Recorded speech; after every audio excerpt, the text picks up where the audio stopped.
Բարի օր հարգելի հետևորդներ, եթերում ABC լուրերի ժամը 15-ի թողարկումն է, ես Սվետլանա Պետրոսյանն եմ և այժմ կներկայացնեմ ժամի գլխավոր նորությունները Հայաստանից և աշխարհից։ Նախ կարևորը համառոտ։ Հայաստանի անձնագիր ունենալը չի նշանակում արդյոք Հայաստանի քաղաքացի դառնալ, Արսեն Թորոսյանը պարզաբանում է։ Թե դա ինչպես է տեղի ունեցել, պատասխանեցի, եթե դուք բավարարիչ չեք պատասխանից, դա ձեր խնդիրն է։ Ակնկալվում է բենզինի և դիզելի մինչև 80 դրամ էժանացում, Պապոյանը տվյալներ է հայտնել։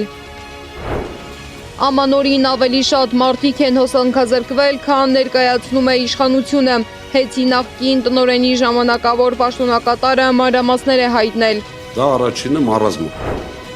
Թրամփը պետք է կենտրոնանա իր երկրի խնդիրների վրա, Իրանի հոգևոր առաջնորդի կոշտ ուղերձը երկրում շարունակվող անկարգությունների ֆոնին։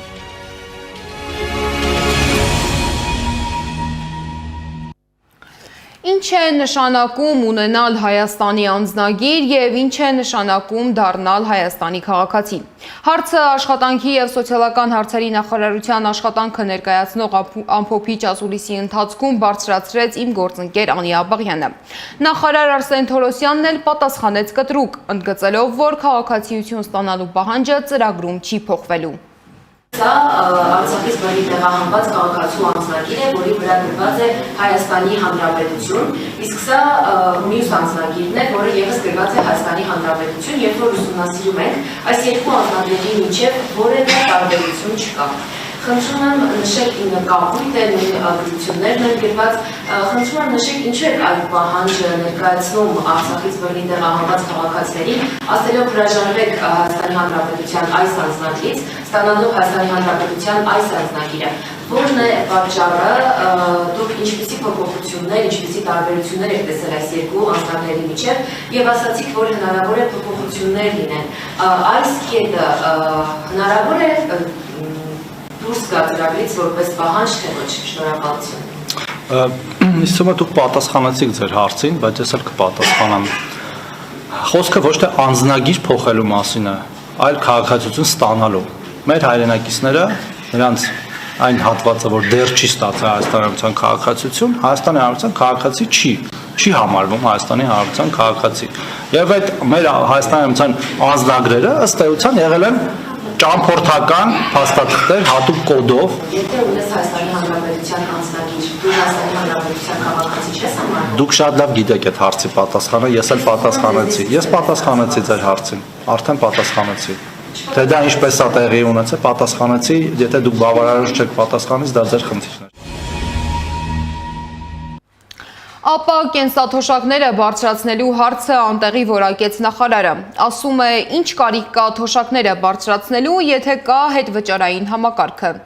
378 հազար քաղաքացի օգտվում է կենսաթոշակ հետվճարի համակարգից, դա բոլոր ստացողների 57%-ն է 660-ից, այսինքն դա խիստ զանգվածային միջոցառում է, որից օգտվում են այդքան մարդ եւ կարող են օգտվել բոլորը։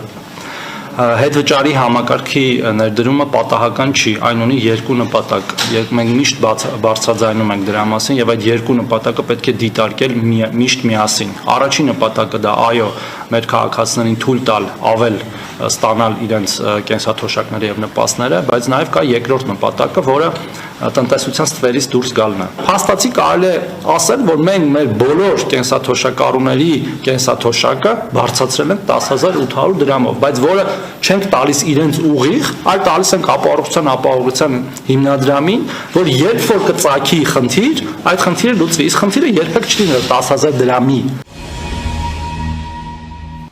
Զուգահեռ ընթանում էր հետ նախկին գլխավոր տնօրենի ժամանակավոր պաշտոնակատար Դավիթ Ղազինյանի ասուլիսը։ Նա նշել էր, որ երբ ընկերությունը գործում էր գործարար Սամվել Կարապետյանի ղեկավարությամբ, ոչ ոք գործող իշխանությանը չէր մեղադրում։ Հակառակը իշխանությունը ըստ Ղազինյանի բողոքներ է գեներացրել Հեցի դեմ։ Ղազինյանը անդրադարձել է նաև Նիկոլ Փաշինյանի այն հայտարարությանը, թե Հեցից բողոքներ շատ են եղել եւ ընկերությունը անխտիր բոլոր քաղաքացիներից գողություն է արել։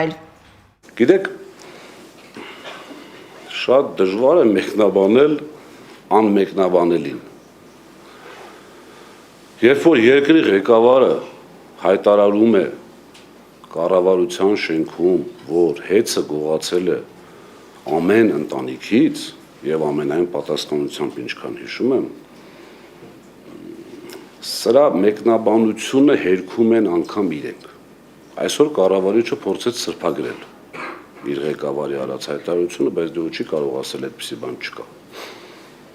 Իր ղեկավարը նշում է ամեն ընտանիք, կառավարիչը նշում է տասնյակ հազարավոր ընտանիքներ, արդեն տարբերությունը նկատելի է, ես անգամ գիտեք, ես առաջի ձեզ հետ շփումը ունեցել եմ հունիսի վերջ։ Առաջի շփման ժամանակվանից խոսք էր գնում, արդեն խոսք էր գնում քրեական վարույթների մասին։ Այդ անձի կառավարիչ դառնալու օրվանից ամեն առիթով հայտարարում է, որ կան 20 եւ ավելի վարույթներ։ Ուր են այդ վարույթները։ Այսինքն մենք հիմա կասկածի տակ ենք դնում մեր իրավապահ մարմինների պրոֆեսիոնալիզմը։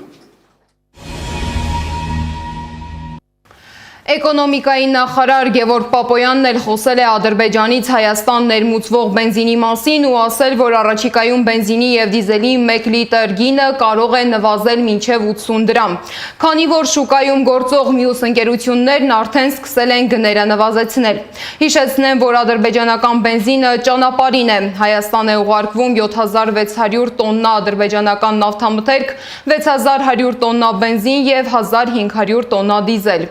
Պապոյանն էլ որպես ձեռքբերում նշել է, որ նույն երթուղով Հայաստան է մտել 8485 տոննա ռուսական հացահատիկ, ևս 4103 տոննա ճանապարհին է։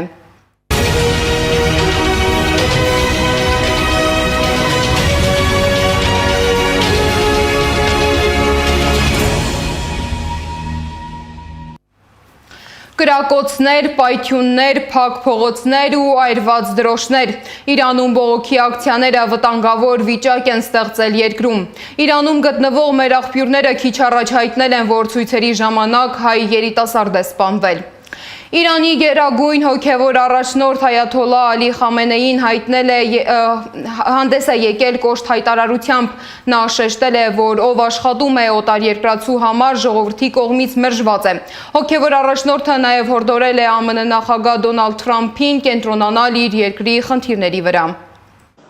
Թրամփը պետք է կենտրոնանա իր երկրի խնդիրների վրա։ Բոլորը պետք է իմանան, Իսլամական Հանրապետությունը իշխանության է եկել 100 հազարավոր ազնիվ մարդկանց արյան գնով։ Ցուցարարները իրենց հույսը կապելով Վաշինգտոնի հետ գործում են ի վնաս Իրանի։ Իսլամական Հանրապետությունը չի նահանջի նրանց առաջ, ովքեր ավիրողներ են։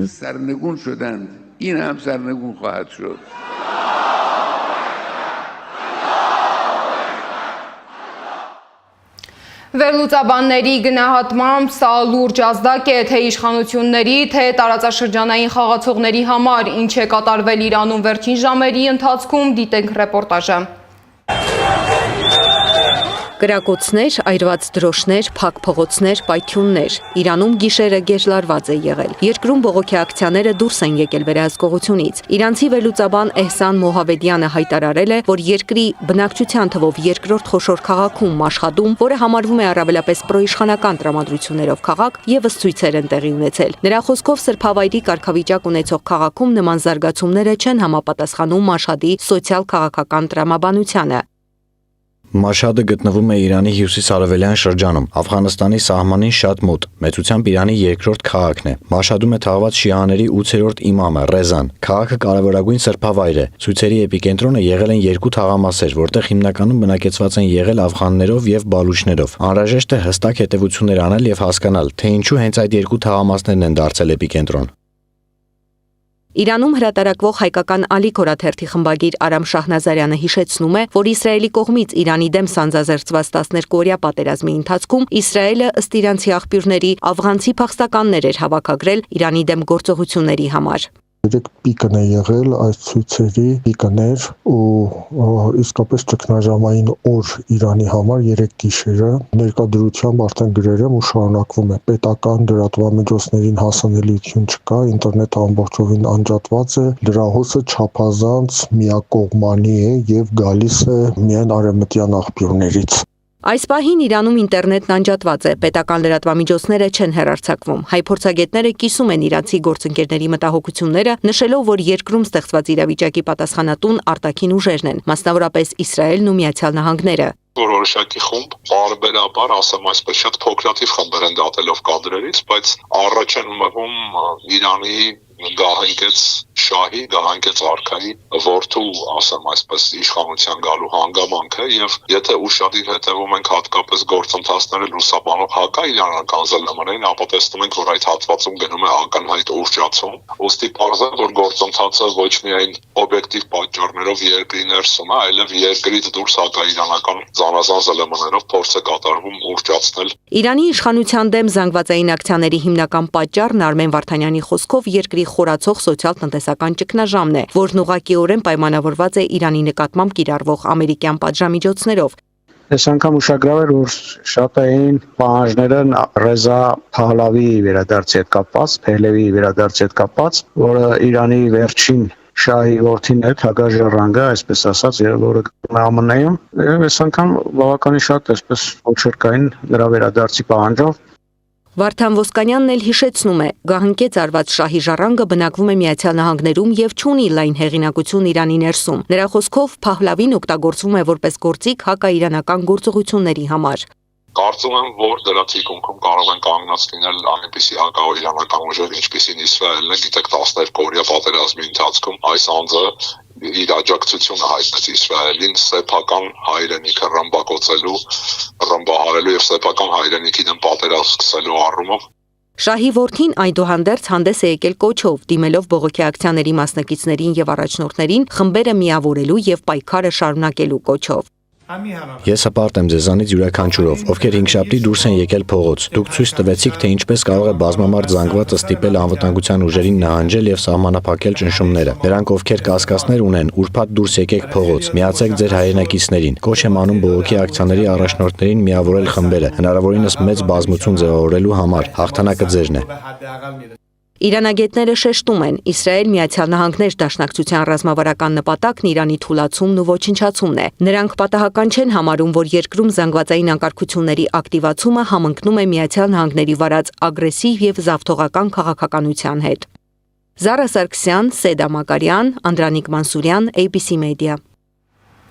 Մերձավոր արևելքում լարվածությունը չի սահմանափակվում միայն Իրանի ներսում։ Սիրիայի հայաշատ Հալեբ քաղաքում 4 օր շարունակվող ծանր մարտերից հետո այսօր հրադադար է հայտարարվել։ Ի դեպ չեղյալ է հայտարարվել այսօր նախատեսված Հալեբ-Երևան չվերթը։ Սիրիայի պաշտպանության նախարարությունը հայտնում է, որ հրադադարը վերաբերում է Հալեպի Շեյխ Մաքսուդ, Աշրիֆիե եւ Բանիր Զեյդ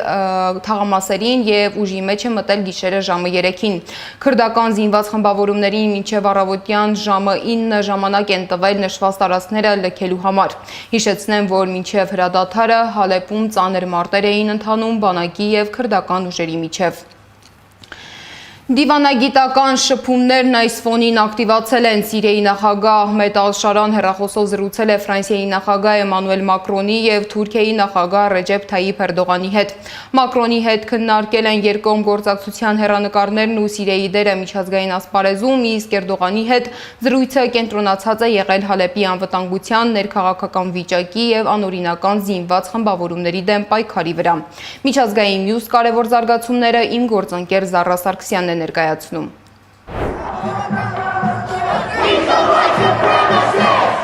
Միացյալ Նահանգներում շարունակվում են ներգաղթի եւ մաքսային ծառայության այսի աշխատակիցների ապօրինի գործողությունների դեմ ցույցերը։ Օրերս ծառայության աշխատակիցը Մինեապոլիսում 37-ամյա կնոջ է սպանել։ Մենք արդարություն ենք ուզում, մենք խաղաղություն ենք ուզում, մենք ուզում ենք, որ այսը հեռանա մեր փողոցներից, վանկարկել են ցուցարարները։ Ֆրանսիայում ֆերմերները տրակտորներով գրոհել են Փարիզի կենտրոնը։ Նրանք բողոքում են Հարավային Ամերիկայի երկրների հետ ազատ առևտրի համաձայնագիրը ստորագրելու Եվրամիության մտադրության դեմ։ Նրանք գտնում են, որ Հարավային Ամերիկայից էժան գյուղմթերքի ներկրումը կվնասի իրենց ապրուստին։ Թուրքիան կարող է խաղաղապահ ուժեր ուղարկել Ուկրաինա հրադադարի հաստատումից հետո։ Այս մասին հայտարարել է Թուրքիայի ազգային պաշտպանության նախարարությունը։ Կոկայինի բոլոր սիրահարներին ցավով պետք է տեղեկացնել, որ Միացյալ Նահանգների նախագահը չի սիրում կոկային։ Այսպես է Միացյալ Նահանգների փոխնախագահ Ջեյ Դի Վենսը պատասխանել հարցին, թե ինչպես է Միացյալ Նահանգները հաղթելու կոկայինի դեմ պատերազմում, եթե ամերիկացիները սիրում են այն։ Միացյալ Նահանգների նախագահն էլ The New York Times-ին տված երկժամյա հարցազրույցի ընթացքում ասել է, որ Միացյալ Նահանգները կարող է տարիներ շարունակ վերահսկել Վենեսուելան եւ նրա նավթային եկամուտները։ Միայն ժամանակը ցույց կտա, թե Միացյալ Նահանգները որքան կվերահսկի Վենեսուելան, ասել է Թրամփը։ Հարցին, թե դա կլինի 3 ամիս, 6 ամիս, 1 տարի, թե ավելի երկար, նա պատասխանել է. «Ես կասեի շատ ավելի երկար»։ Միացյալ Նահանգները քայքայում է համաշխարհային կարգը վերածելով ավազակների որջի, հայտարարել է Գերմանիայի նախագահ Ֆրանկ Վալտեր Շտայնմայերը, խստորեն քննադատելով Թրամփի վարած արտաքին քաղաքականությունը։ Մեր ամենակարևոր գործընկերը Միացյալ Նահանգները, որը նպաստել է այս համաշխարհային կարգի կառուցմանը, այժմ քայքայում է արժեքները, ասել է նա։ Համացանցում հրապարակվել է Միացյալ Նահանգների հատուկ ջոկատայինների կողմից Վենեսուելայի նախագահ Նիկոլաս Մադուրոյի ու նրա կնոջ առևանգումը պատրաստված արհեստական բանականության միջոցով։ Ստամբուլում ուժեղ փոթորկի պատճառով նավեր են կողաշրջվել ու խորտակվել։ Ուկրաինական Դնեպրոպետրովսկն էլ հայտնվել է խավարի մեջ։ Ռուսաստանի հարձակումից հետո շրջանի բնակիչները մնացել են առանց էլեկտրաէներգիայի։ Զարա Սարգսյան, Նոնա Գևորգյան, ABC Media։ Այժմի համար նախատեսել էինք այսքանը, շարունակեք հետևել մեզ YouTube-ում, Facebook-ում, Telegram-ում, WhatsApp-ում, Instagram-ում ու TikTok-ում կամ այցելեք մեր պաշտոնական կայք 3w.abcmedia.am։ Ես Սվետլանա Պետրոսյանն եմ, շնորհակալություն ուշադրության համար։ ABC լուրերի գլխավոր թողարկումը եթերում կլինի ժամը 18-ին։ Տաղավարում կաշխատի իմ գործընկեր Աննա Սարգսյանը։